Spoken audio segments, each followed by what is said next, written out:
directeur de la planification du spectre et des affaires internationales au sein de l'agence. Et c'est une direction qui a deux responsabilités essentielles.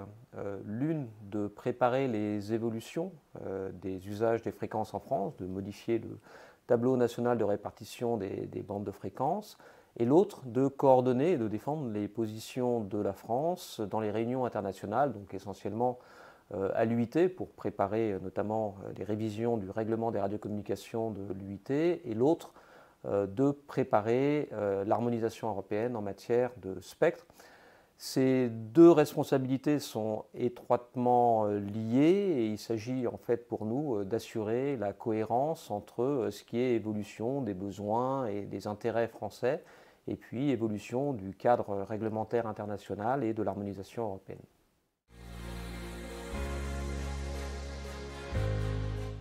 Le RSPG définit les orientations stratégiques en matière de spectre pour l'Union européenne et a aussi des responsabilités définies dans le Code des communications électroniques qui sont d'assurer la revue par les pairs pour les procédures d'autorisation, d'utilisation des fréquences, mener les bons offices pour la coordination aux frontières en cas de brouillage, et enfin pour définir les positions de l'Union européenne pour les conférences mondiales des radiocommunications.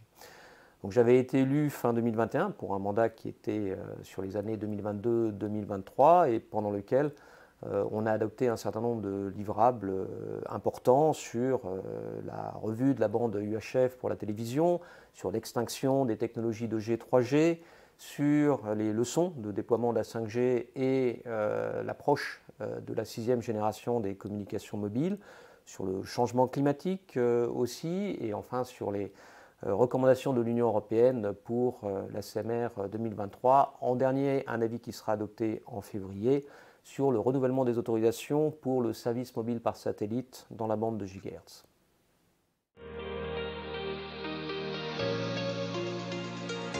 D'abord, la complexité, comme toujours, des relations multilatérales. Il faut mettre 27 pays d'accord sur des textes, sur des avis.